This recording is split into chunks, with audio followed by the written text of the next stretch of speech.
Well, there might be a few other folks jump on, but just to be respectful of everyone's time, we'll go ahead and get started. Appreciate everyone taking the time to join us today. My name is Jared Weston. I'm with GradLeaders. I think you're all gonna really enjoy this presentation. I know John's got some very insightful info to share with us. So let me introduce John Brower, Curator of Epic Stuff at Integrate. It's a talent optimization consultancy up in Toledo, Ohio. John's a good friend of mine and has been an organizational performance consultant for nearly 25 years. So he started when he was 2. John is a certified talent optimization consultant and predictive index practitioner and master trainer. So before I hand it over to John, just want to encourage everyone to submit questions via chat, and we'll get to those at the end of John's presentation. So with that, John, take it away. All right, Jared, thank you so much. And thanks to Jared and to Heather and Amy. And, you know, we put quite a bit of time into getting ready. And I think that's a reflection of just their commitment to the Connections Conference and really wanting to bring an excellent product and, you know, thought leadership to the organization or the participants today. So it's a real pleasure to be here. And really in the next hour, and I'm going to keep my remarks and my information around talent optimization to around 45 to 50 minutes, just so we have time at the end to answer any questions. But as Jared said, our whole work, the work that I do and the work that I love is optimizing the talent, AKA the people, or helping organizations optimize and maximize the capacity of human potential. And that has to do with corporations. It could be any kind of organization. Wherever you have a group of people and you're bringing them together, there's an opportunity to really optimize that. Now, in this audience, when we are talking primarily to career services professionals, to recruiters, in the world in which you operate, you're operating with people. And so you are also fighting what we call in our world the forces of disengagement. And so I'm going to talk with you and share with you a little bit more about what those forces of disengagement are, how they manifest themselves, how every organization, no matter what kind, is always subject to them. And it's just something that we have to be able to figure out, and we have to navigate and manage and mitigate. So when you start to think about the forces of disengagement, while that may seem fairly ominous, the solutions are actually fairly practical. Now, as Jared said, we come from the world of psychometrics. We work in behavioral and also cognitive analytics, which is something that every human alive has. And we have what we call our behavioral DNA since we're 8 to 10 years old. And because of that science and the world in which we work, we really can combine the soft skills that are associated with people development and the science of people development and bring them together. And so that's really what we're going to talk about relative to the forces of disengagement. One of the things that I will share with you is, as we know, we are faced with or facing unprecedented times.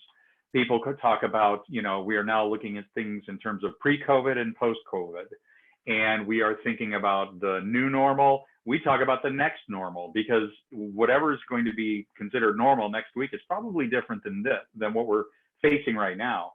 However, the really cool thing about it is it's not unprecedented. We've never experienced a worldwide pandemic, but you know, in terms of history, we have, and this is a little hard to see, but one of the things that we like to point out is that throughout our history, we have faced, not only as a nation, but even as a global community, really significant impacts to the economy. And one of the things that the Harvard Business Review study had concluded was that after every major event over the last century, only about 9% of the companies or organizations coming out of that downturn actually had success.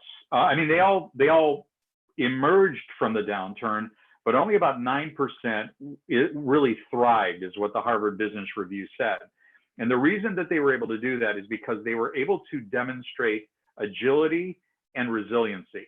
So those are two things that we work on with our clients right now, and helping them understand that agility and resiliency is really born out of an understanding of talent optimization, because organizations really are a function of the people that populate them. So if you can understand the framework of talent optimization, and you can also understand your people and make sure that we're putting them in the right place, and you yourself have a better degree of self-awareness and awareness of others and awareness of the circumstances, then the likelihood of having a stronger recovery, if you will, is increased. And so we're all facing that. Again, like I said, in the area of career services and recruiting, our worlds have changed.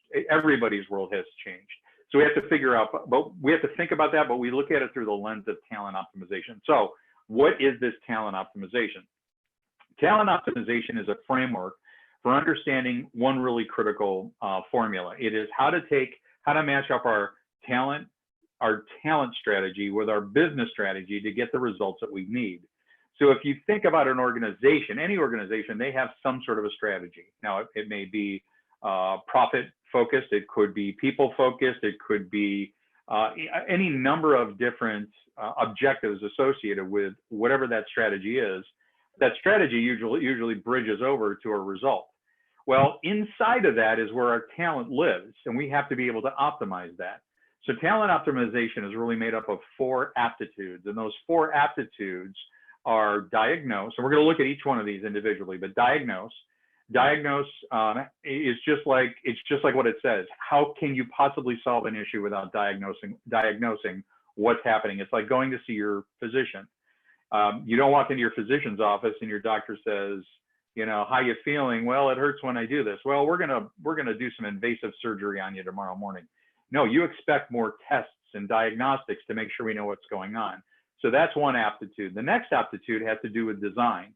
Once we've diagnosed what's going on in an organization, maybe we need to rethink or reevaluate the architecture of the organization. Do we have the right reporting structures? Do we even have the right kind of functional roles and teams in an organization? And that really has to be based on what are the results we're going for. And they may have changed since March of this year. The third aptitude is what we call inspire. Inspire is where we are equipping managers and supervisors with the tools necessary to grow their people. In our world, we always encourage our clients that have managers and supervisors, in other words, people that are responsible for other people, that their number one responsibility should be to develop other people.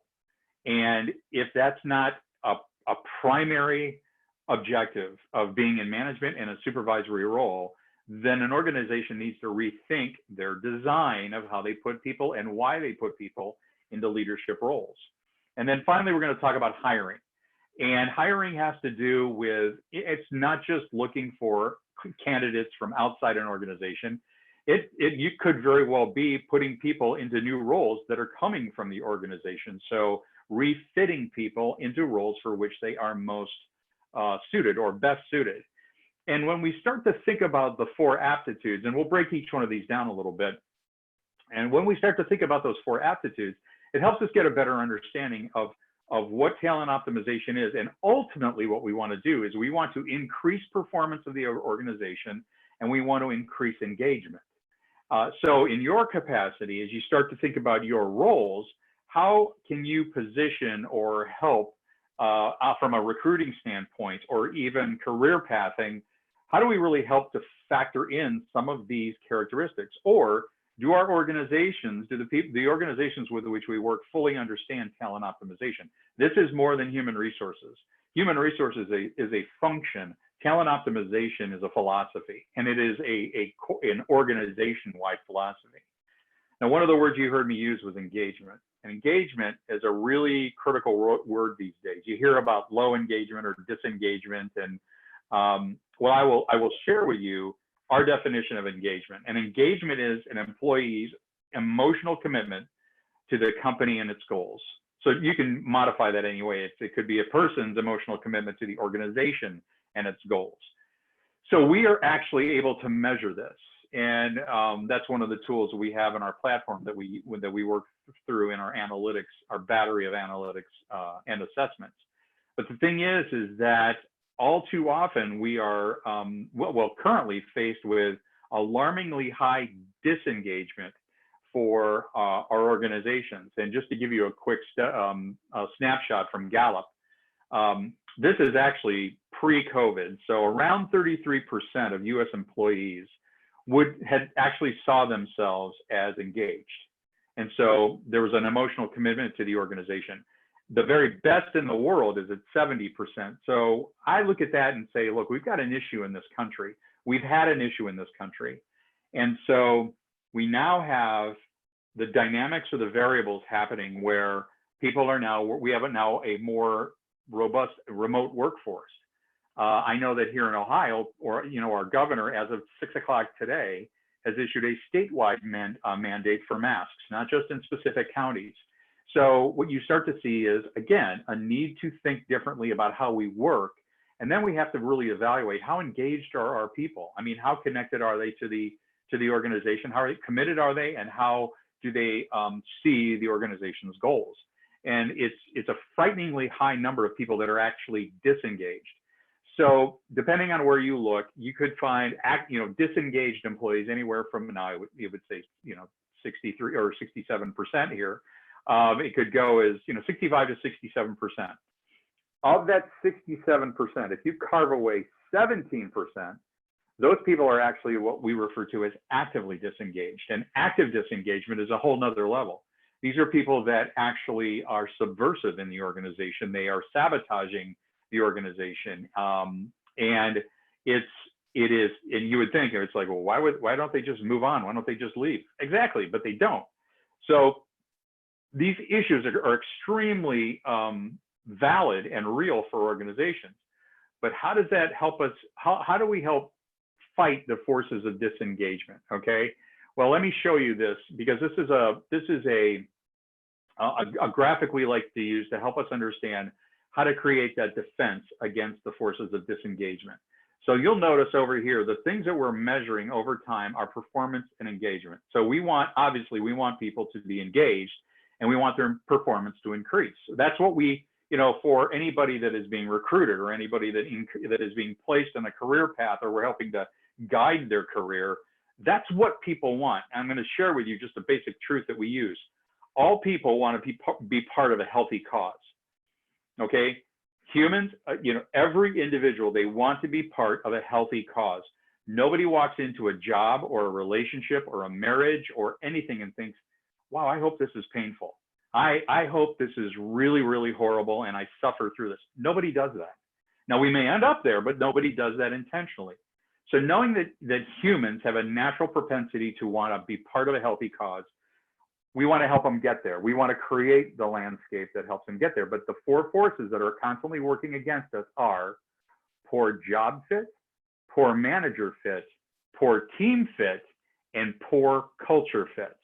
So we're going to talk a little bit about those. And when I start to share with you the particular aptitudes of talent optimization, you're going to see how we start to fight against those forces of disengagement. You start to see that we build a defense that tries to push those up. Because when we're able to do that, what we're looking to do is we are looking to get our employees from being down here, and we call this under the discretionary effort line, and that's this line right here. They're just coming in to punch the clock. They're just coming in, doing whatever it takes to get by. And what we're looking to do is to get them up here. We want them to elevate above the discretionary effort line and do work because they want to do it. One, because they have good job fit. Two, because they have a great manager and there's a good manager fit there, and the manager is competent and capable of developing that person. Third, they have a team where they fit well in the dynamics and the analytics and information. It works. They understand each other, not only their strengths, but also their roadblocks. And then finally, that creates a culture where people are comfortable, where people are engaged, where people are feeling like they want to be part of that. Now, something that I will, and I'm actually going to, my cursor is being a little stubborn. There we go. One thing that I want to point out, though, is this unique thing called culture. All right. I'm going to share with you, this is how we look at culture. Culture is absolutely critical, and every organization has a culture, like it or not, good, bad, or indifferent. Culture is a result of its people. It's a result of its design. It's a result of who they hire, their managers, okay? But culture is a result of job fit, manager fit, and team fit. So I want you to think about culture. I'm going to challenge you to think about culture in a different way. Culture is a result. It is not a remedy. So when you have organizations that say, well, we want to have a great culture, we're going to have a culture of collaboration. Well, if you don't hire people that are naturally collaborative, you're never going to achieve that. So while it may be a noble and honorable thing to say, it is not a remedy. You cannot force a culture on an organization or a people. It will be a result. Now, I think it's a great idea to have culture in mind of where you want to go, but it is a result of job fit, manager fit, and team fit. We'll talk a little bit more about that as we move forward. One of the other things, and I'll share this very quickly with you, that we've been hearing lately, and I just want to keep this very fresh for you, is the fact that organizations and people, whenever there is change of any kind, people go through what we call this is typically called a change curve, but we also call it the adaptation curve, because people really don't change, they adapt, and they adapt in different ways. And there are 4 stages of adaptation, if you will. And you can see, and you could probably look at this and start to think about where you are now, or maybe where you are back in March. But it's a very interesting evolution, because in stage 1, on status quo, something ends and something else begins. And people go through denial and they feel the shock of what's happening right now. And then there's this massive disruption and they go through fear and anger and frustration. And sometimes you see that little whirlpool right there. Sometimes I call that the maelstrom of change. And I mean, they get caught in there and they just cannot emerge. And then what they do is ultimately at some point they themselves, or they have an organization or a leader who helps get them, and they start to feel that creativity, acceptance, and hope and enthusiasm, and then they finally get to rebuilding where they have a commitment to it and there's a new beginning. I think this is really powerful because I think people need to first get their bearings as to where they are right now, because how do you know until you get your bearings and realize that's the direction I want to go? How are you actually going to get there? So when you start to think about the changes that you're experiencing in your organizations, funds being diverted, a shift to a virtual environment, there is, all kinds of different, factors that are influencing your work. Where are you? And then how do you start to move toward recovery? And, this could be a whole nother session, on this, but that is one of the things that we really need to be thinking about. All right. So what I want to do is I want to take you through those stages of the talent optimization framework and specifically look at each one and what you can do. And before I do that, I just want to point to I'm actually, as Jared said, I'm a talent optimization consultant. That's a special certification that I got because I'm associated with the Predictive Index. I'm a certified trainer in PI and associated with a certified partner. You can go to talentoptimization.org. And talentoptimization.org, there is a certification, and there's no charge for it. And I encourage all people to do this, but go to talentoptimization.org. You can sign up to become a certified talent optimization coach. And that may actually really be a nice, arrow in your quiver when you start to think about how you become more of an asset and a valued provider of services and expertise when you have this framework down. So there's just something for you to be able to use and access. So the first thing we're going to talk about, just to move on, is diagnose. So diagnose is really made up of a couple of key things. First of all, we want to measure what matters. Just as I said before, this is the diagnostic aspect of the whole framework. Secondly, we want to analyze the evidence. So we measure what's going on, we analyze, and this is the most critical one, prescribe improvement actions. All too often we will go measure things and it's like, wow, that's really interesting, and we don't do anything with it. That's problematic, and that we call that the nothing, and organizations do the nothing very, very well. We don't believe in that. So the way we measure things, and this is just simply from our perspective because we're involved in the talent world, we measure engagement overall, and this is just a screenshot of some of the data that we collect. So we will measure engagement, and that engagement is actually a favorability score out of 100. And then it's the same for the other 4 categories: job fit, manager fit, people or team fit, and organization or culture fit. Remember, so you see it follows those 4 particular elements that are subject to the forces of disengagement. But we can measure what's going on in an organization to a team and to an individual. Now, when we take engagement data, we're not exposing any particular individual. As a matter of fact, our engagement assessment follows the same standard best practices that if you have a team of less than 5 people, you won't get a report on those individuals. It's just, we want to make sure it is completely anonymous. But if you have a team of 5 or more people, then you get a report that generates and says, okay, this is your overall engagement score compared to the benchmark of other organizations across the country and in different market segments. And then here's how you score on your job manager, people, and organization. So it's a way to take the mystery out of it. And we like to say, let's stop guessing. Let's make our decisions based on objective data and be able to provide some good concrete steps forward. And then you can take prescribed action. Our engagement results generate actually reports for any manager that has 5 or more direct reports. The manager will get a report that says, in order for you to, these are your specific scores.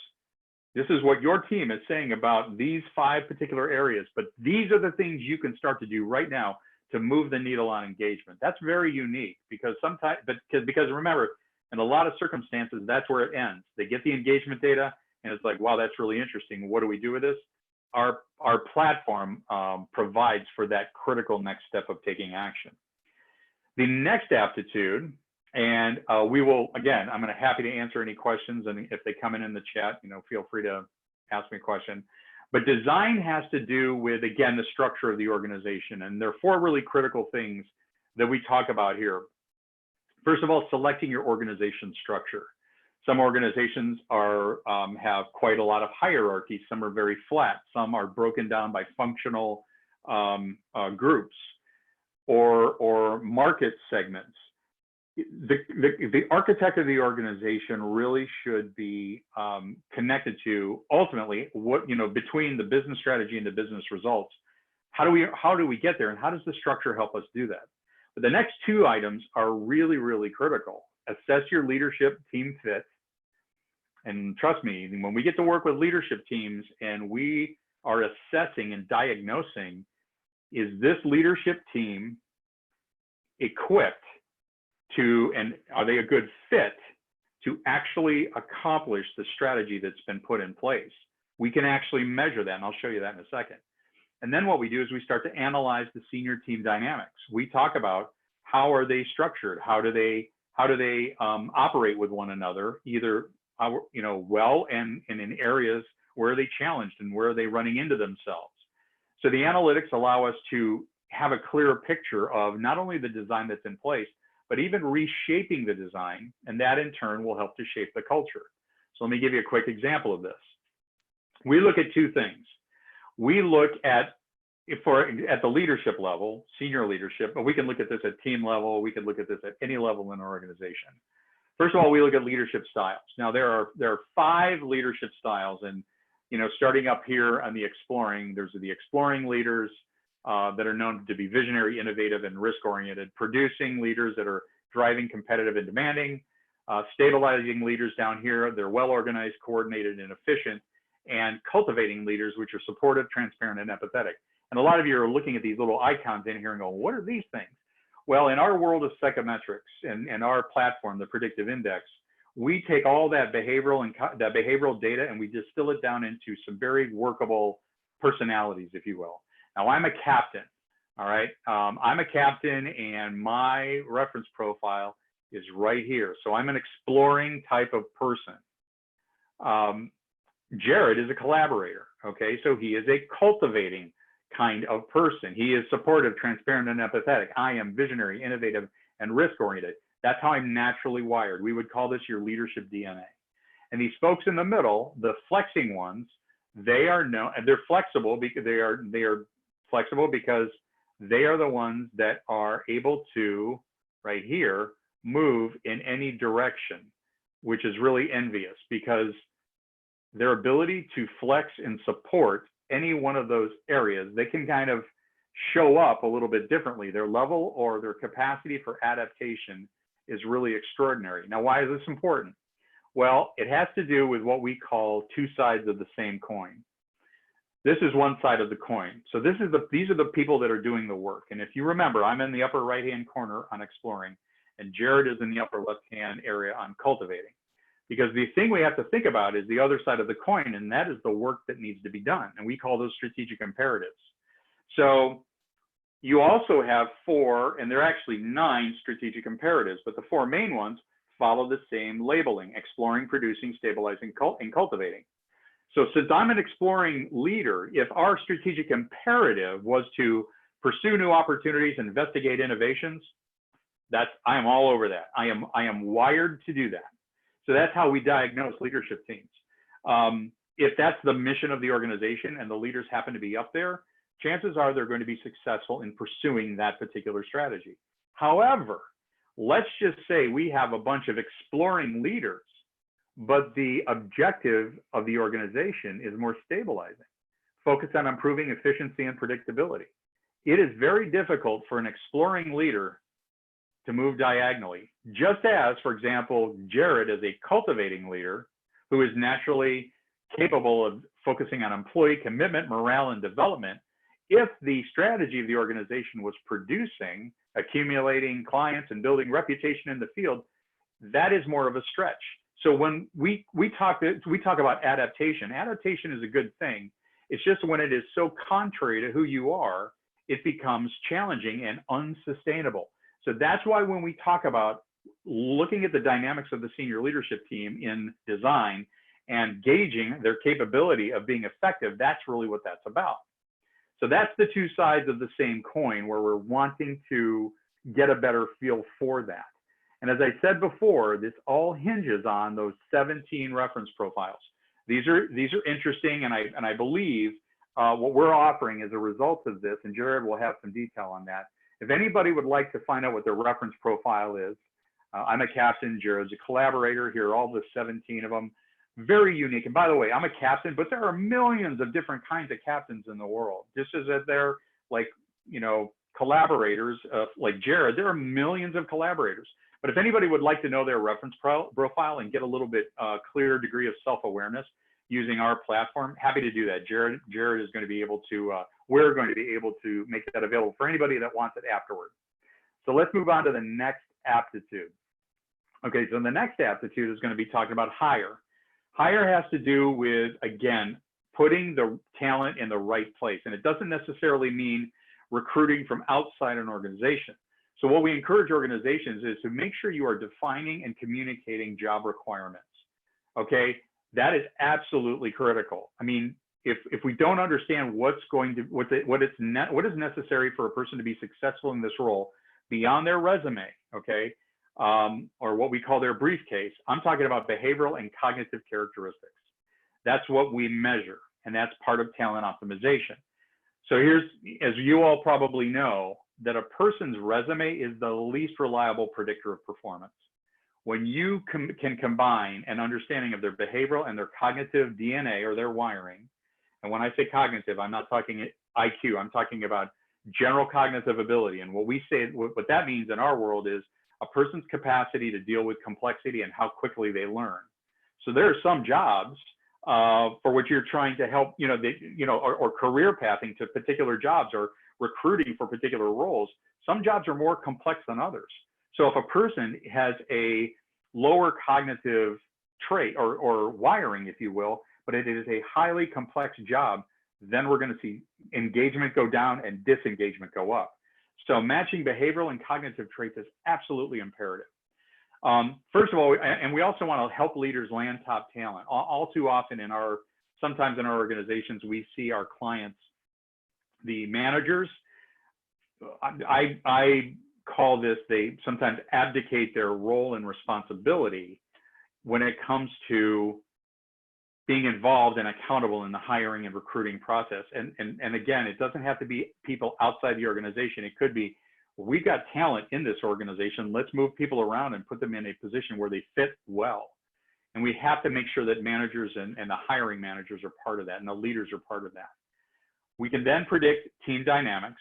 I can look at a specific data of a group of people, and I can show you how are they going to function as a unit. Are they going to be more exploring as a team, or more cultivating as a team, or more flexing as a team? We can actually predict that. So if you had an organization or a team that was more stabilizing, more focused on process and precision, and we were to go to that team and say, guess what we want you to do? We want you to go out there and open up new markets, meet new people. We want you to be agile and innovative.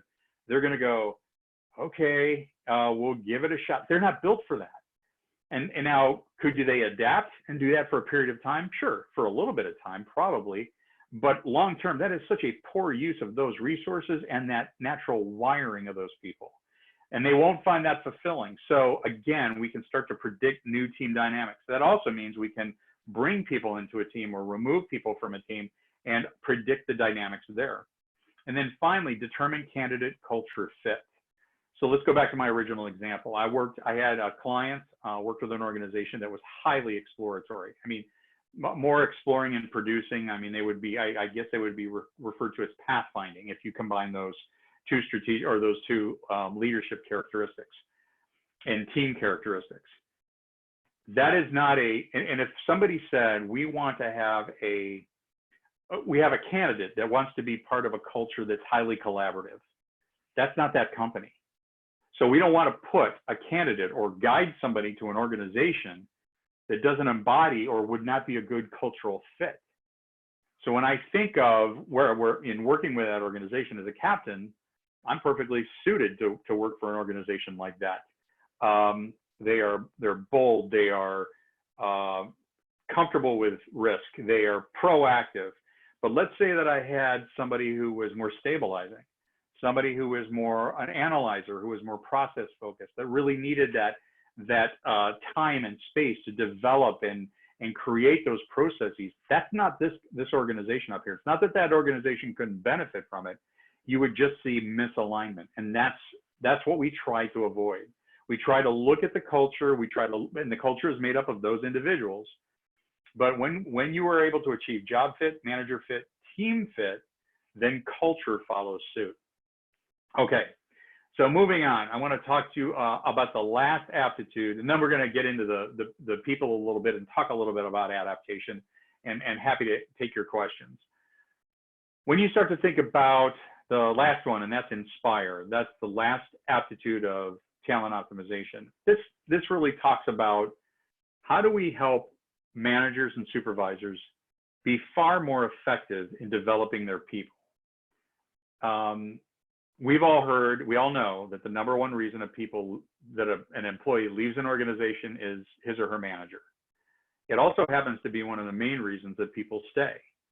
Unfortunately, statistically, only 1 in 10 people are naturally predisposed to develop other people. So that means that statistically, 90% of people that we put into management and leadership roles or supervisory roles are not naturally equipped to develop the people around them. They're just guessing. They're just trying to figure it out. We send them to seminars. We put them in workshops. But what they need is individual data. And that's where, if they don't understand the people, if they don't first understand themselves and then understand the people around them, they're going to struggle. And they're going to guess. And when we start to engage a client, the first thing we do is we encourage strongly, we get away from the guessing game. Don't tell me what you think about this person. Don't tell me what you feel or what sort of your gut tells you. I don't trust that. Let's look at the data. And 99% of the time, these managers will look and go, I had no idea. I know, and that's not your fault. You just didn't have the data. So we are literally taking leadership development and standing it on its head. We're turning it upside down because, and this isn't exclusive for all leadership development programs, but the majority of them take a more broad approach to developing, managers and supervisors. There's more of a broad stroke in terms of managing and developing your people. And we call that leading to the many, and we don't subscribe to that. We believe in leading to the one. So remember when I talked about design? If a manager or supervisor has more than 5 to 7 people directly reporting to himself or herself, that's a huge mistake, because you can't possibly develop more than 5 or 7 people. So when I hear about a supervisor that has 20 people reporting to her or him, it's just absolutely unmanageable. You can't hope to develop people, and that's what a manager and a supervisor needs to do. So in Inspire, we talk about specific things like developing people and their career paths. So how do we understand, what is a person wired to do? What is their briefcase? What is their skill set? And then how do we help them grow that? And how do we put them on a individual development plan or pathway so that we can help them grow? So we also believe that it's imperative that organizations get away from the idea of the corporate ladder. And we've all heard this, climb the corporate ladder, rung by rung, you move up in management. And for a majority of organizations, the only way to get paid more and get any more notoriety is to get promoted into management. Well, I got to tell you something, fewer people, that cannot be the only pathway. There needs to be another pathway, and that's for the individual contributor. So let's have a more narrow pathway for people that truly are, have a desire and are wired to develop other people. That's great. And then a broader pathway for the individual contributor to constantly fine tune and develop themselves. So if you're an engineer, you could be an engineer class 1, 2, 3, 4, 5. There is progression, but you don't have to, and an opportunity to earn more money, but you don't have to have direct reports. Developing your leaders, absolutely critical. There is a real void of effective leadership, and you want to know what happened?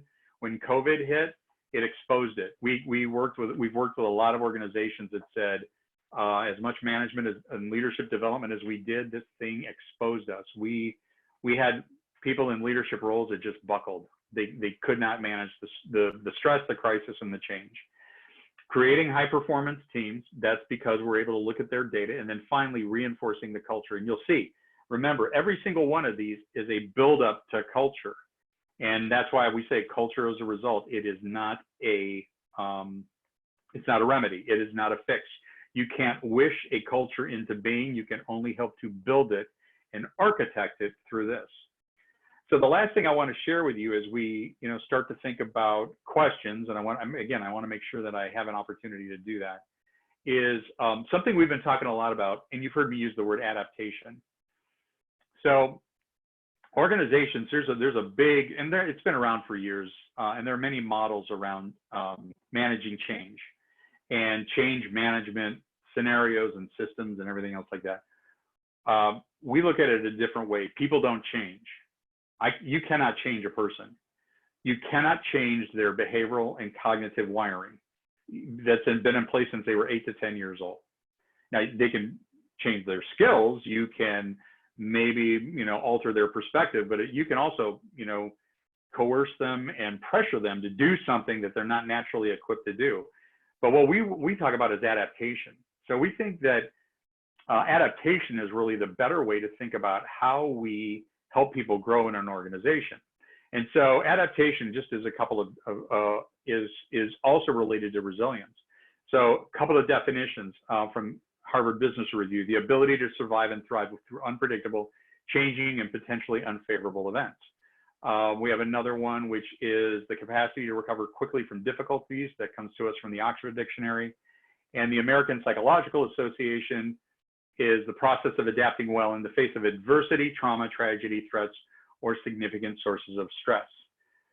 So getting back to this, people don't change, they adapt. But I want to share something with you that we've been working on, and I spoke at like 2 or 3 international conferences last year specifically on this. And that when you think about those 17 reference profiles, you can actually divide them into 3 particular categories, and those are champions, challengers, and catalysts. So the champions are, there's about 5 of them, and those are like the captains and mavericks and persuaders and venturers, individualists to a degree. And those represent only 21.5% of the entire population. Okay, now I'm basing this on data that has been gathered in millions and millions, tens of millions of data points over the last a couple of decades. Okay, so when you start to understand, every reference profile deals differently with change and chaos, but only 21.5% are those that like thrive on it. They're actually champions of change. There are people that say, let's just change because it's Thursday. An overwhelming percentage of the public, 63%, are what we would call change challengers. These are people who are going to go, whoa, hold up, tap the brakes a little bit. Why are we doing this? Why is this happening? Okay, can you please give me a notion of why this is happening? I think that this is where what we need to be really facing when it comes to the work that we're doing, whether it's in career services or recruiting, is realizing that most people, and you may not be one of them, but most people find change and turmoil and chaos, which we've experienced, to not only internalize it, but it can have devastating, I mean, like really life-altering impact in terms of anxiety, stress, burnout. We have seen this with a number of leaders in the work that we've done in the last 4 months. You know, leadership teams, no matter what their reference profile, had to step forward and absorb that shockwave and figure out how to recover through it and deal with it. And many of them are just exhausted right now. They can't sustain that. You have to think differently about the organization. And then finally, there's a group called catalysts, and that's the term I use. These are people that are really excellent in terms of helping to facilitate and help with change. They may not initiate it, they may not necessarily recoil from it, but they're the ones you want to enlist to help with that change. But the challengers are the ones that we have to take into consideration, because they are critical, because ultimately they're going to become our implementers. They're the ones that we want to enlist. So I want to end on this and just share with you how we look at the individual. So in your capacity, as you're starting to think about people, well, not walking through your door necessarily, but in your virtual conversations with them, I think it's always helpful to think about a person in 3 ways. And in our world, we talk about the head, the heart, and the briefcase, and you can see them all listed right here. And we'll look at them in reverse order. We're going to start with the briefcase. So briefcase in our world is a person's resume. This is their knowledge, skills, experience, their abilities, their credentials. This is typically what organizations use to determine where, you know, what a person should do or what they're qualified to do. And I said this earlier, this is while it does explain what a person has put on a piece of paper as to what they've done previously, it is the least reliable predictor of performance. It absolutely does not provide a reliably predictable element or component for their performance. Now the heart, and I'll tell you what does, the heart actually is more a person's value and their interests. This is what we would call their natural gifting. So if you think about it, gifts are given, but skills are developed. So skills are in the briefcase, but gifts are in the heart. Sometimes we can expose that. Sometimes we get to know a person through a behavioral-based interview process. We can get to understand their values, interests, and a little bit of that gifting, which is great if we've got that process. But the thing about the heart and the briefcase is they are not stable over time. They change, they evolve. So because they evolve and they change, they are not a reliable predictor of performance. Well, let me tell you what a reliable predictor of performance are their behavioral drives and their general cognitive ability, and that's in the head. That's our world. That's the world of psychometrics. That's what we measure. That's what we equip our clients to measure. Because once you can measure that, you can then get a highly reliable data set to understand that, yes, this person would be naturally strong in a job or a role that requires a high degree of precision, the ability to follow process, the ability to work with others. We can absolutely do that. I had a call this morning. I was doing a coaching call with a manager at a client over in Illinois, and he's a specialist. Okay, now a specialist is somebody who is more collaborative by nature. They're more responsive. They're not comfortable with, they're more cautious with risk. And you could just tell that he was very frustrated because the coaching he was getting from his manager was, you got to be tougher.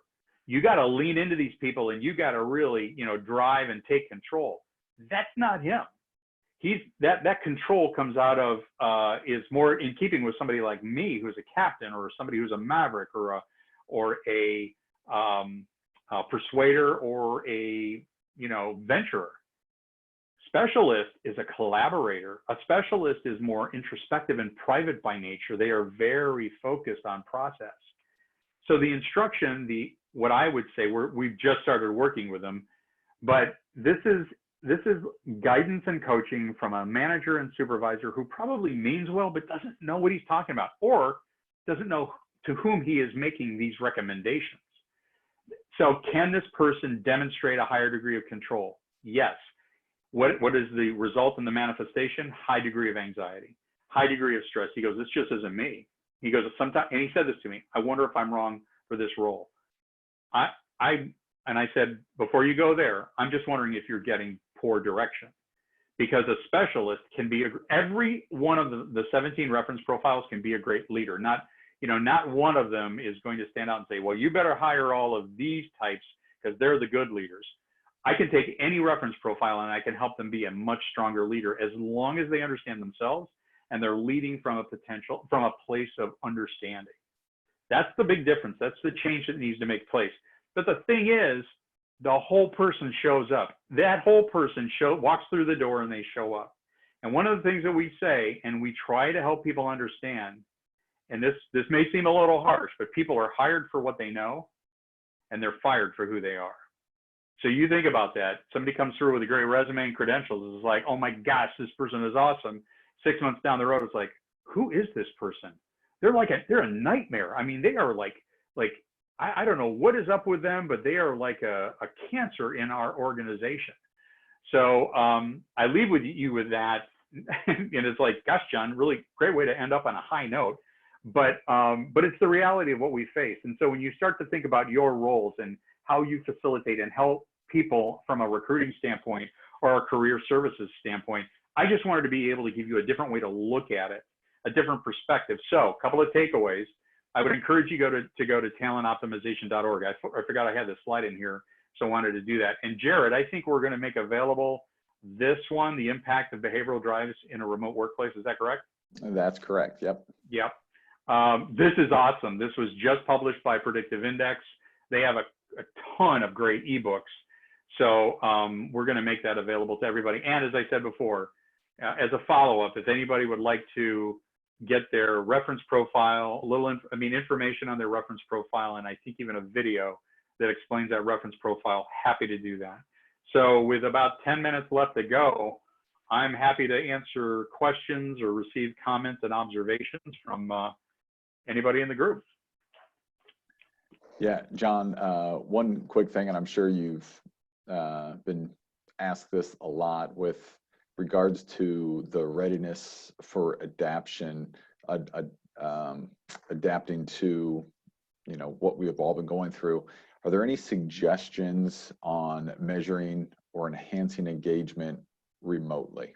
And I know that white paper talks a little bit about it, but do you have any insight or? Well, I think the ebook is going to give people some, unless you know their reference profiles, I think what you can do outside of knowing the psychometrics or a reference profile of somebody, I would, if I were a manager or supervisor, I would want to be appropriately communicating with my remote team, and I would want to be getting feedback from them. I would want to find out, the cadence of communication. I would want to find out and work collectively. What is the cadence of communication? What should be involved?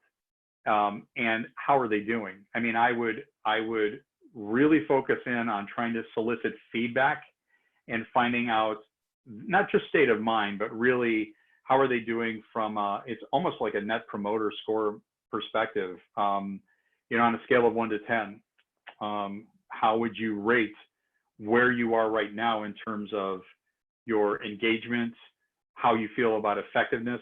I tell you what, we have really gotten that change curve. We have gotten tremendous feedback on the change curve. So managers could actually just have discussions with their teams and talk about where do you see yourself in the change curve, and that could be that doesn't require any kind of assessment. Somebody could say, I'm in stage 1 still, or I'm in stage 2. I really feel stuck. That can be helpful as well. Yeah. Again, I think as you touched on earlier, it's that sense of awareness, self-awareness, and then others awareness, right? Yeah.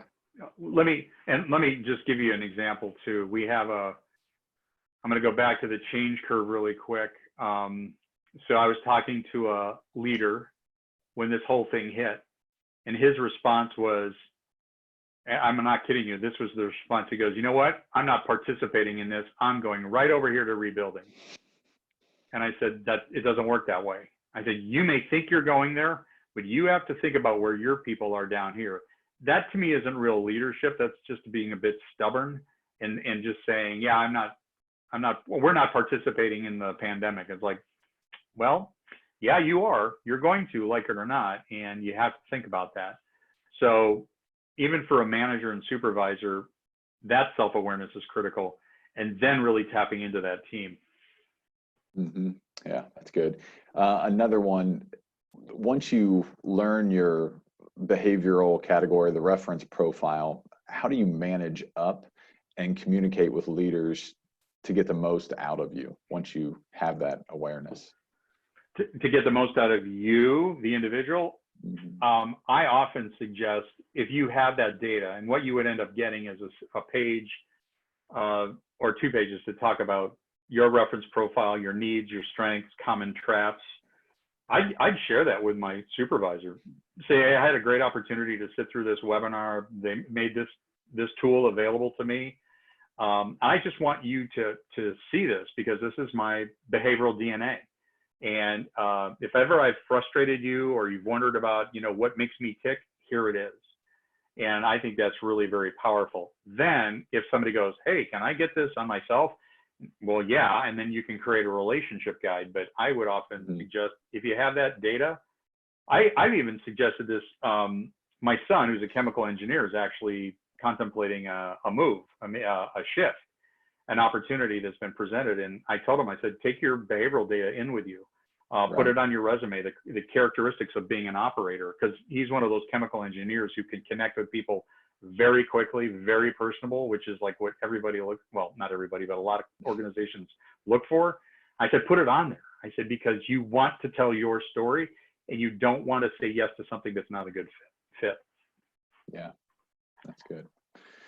Well, very good. Well, I've had a number of people reach out and ask for additional information. So yes, we will be sending the link to the recording as well as the talent optimization certification that John mentioned, and as well as the link to the predictive index behavioral assessment that will then result in you getting your reference profile information. So again, I'll include John's information in all of that. If you have any additional questions, you can either shoot them to him directly or Heather or myself or Amy. But with that, I thank you, my friend. Appreciate the insight as always. And I look forward to catching up here again soon. All right. Thanks, everybody. It was a pleasure. Be well, be safe, and I hope the days ahead are very, very favorable for everyone. Thanks, John. Thanks, everyone.